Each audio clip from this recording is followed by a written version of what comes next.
Bonjour, je suis Laetitia Lévy. Je vous propose des consultations à Saint-Nazaire ou à distance via Internet. Je vous remercie de liker, de vous abonner à ma chaîne si le cœur vous en dit. Lors de mes accompagnements, je rencontre des personnes pour qui l'idée de blesser quelqu'un est extrêmement souffrant. C'est au point que les larmes montent aux yeux, que c'est impensable, inconcevable l'idée de blesser quelqu'un. Quand on vit cela de manière aussi prégnante, c'est invalidant quelque part dans sa vie. On fait attention à tout, c'est comme si on marchait sur des œufs pour pas blesser les autres. Sous couvert de je ne veux absolument pas faire de mal aux autres, il se passe quelque chose qui se rejoue à notre insu. De l'ordre du tout petit. Parce que qu'est-ce que ça signifierait de moi si je blesse quelqu'un ? Vous voyez, on est polarisé sur non, je veux pas lui faire du mal, je supporte pas que quelqu'un souffre. Ok, mais regardez dans quelle posture ça me met. C'est comme si moi, j'avais le pouvoir, la toute-puissance de te rendre heureux ou malheureux. Et oui, c'est de l'ordre de la toute-puissance du tout petit qui se rejoue.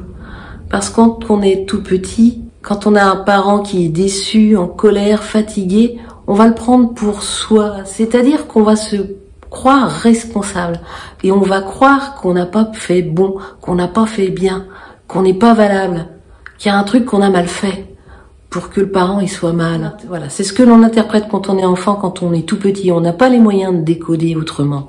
On croit qu'on a la télécommande du parent. Par exemple, lorsque je me rends chez ma mère et que je pars plus tôt que prévu et qu'elle le prend mal, est-ce que moi je suis responsable du fait qu'elle se sente mal parce que je pars plus tôt? Si la réponse est oui, donc ça veut dire que moi je suis responsable de tout, je suis tout puissant dans son monde, là ça va être compliqué pour mon existence. Si je prends la responsabilité de l'histoire que l'autre se raconte, si je prends la responsabilité de ses blessures, de sa météo intérieure, mon existence va être compliquée. Donc il y a beaucoup de confusion.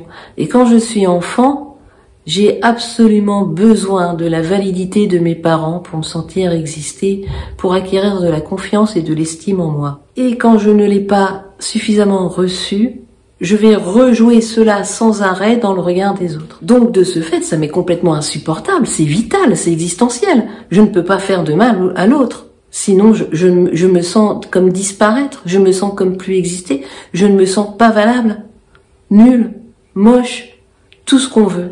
C'est comme si adultes, on perpétuait notre blessure d'enfance. En fait, notre enfant intérieur est toujours actif, est toujours en insécurité. Et on se rend dépendant du regard des autres. On a besoin, adultes, toujours de la validité du regard des autres. Et cela, ça se traduit par, surtout, ne pas les blesser. Sinon, ça veut dire de moi que je ne suis pas une bonne personne. Vous comprenez? Donc, pour aller plus loin, sous couvert de pour rien au monde je ne blesserai l'autre, en fait, je suis en demande, je suis en attente d'une validité existentielle. En fait, je suis en attente de considération, d'estime, que les personnes valident comme quoi je suis une bonne personne, comme quoi je suis une personne aimable, comme quoi je suis une personne estimable. Et cela, quand on n'en a pas conscience, en fait, nous assujettit littéralement au regard de l'autre. C'est-à-dire qu'on peut finir par tout accepter. Accepter tout et n'importe quoi, et que l'on peut aussi faire et dire tout et n'importe quoi. Des choses qu'on ne pense pas, faire des choses dont on n'a pas envie, pour pas blesser l'autre.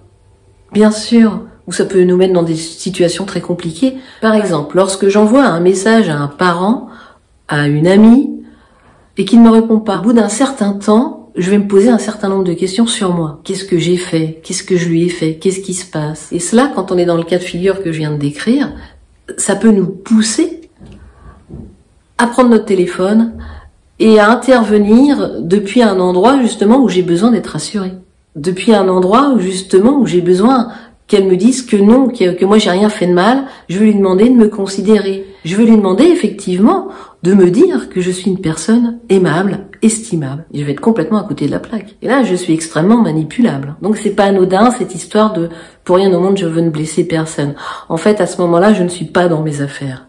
Je suis dans les affaires des autres. J'ai fait plusieurs vidéos à ce sujet que je vous mets en lien. Et puis également, du coup, je m'oublie. Je manque à moi-même. Puisque je suis dans les affaires des autres, je suis pas dans les miennes. Je manque à moi-même. Donc je peux être que mal. Et la confiance en moi ne se restaure pas du tout de cette manière. L'estime de moi non plus. Donc en fait, le travail, c'est de prendre conscience de tout cela et progressivement, en étant accompagné, de restaurer l'estime de soi, la confiance en soi de son enfant intérieur. Et de voir en fait que quand je dis non à quelqu'un, parce que ça rejoint aussi savoir poser ses limites, donc quand je dis non à quelqu'un, je me dis oui à moi. Et ça, c'est énorme. Parce que vous êtes la personne la plus importante. Si votre monde ne va pas bien, rien ne peut aller. Merci. Merci pour votre attention. De tout cœur avec vous. Vous êtes la personne la plus importante.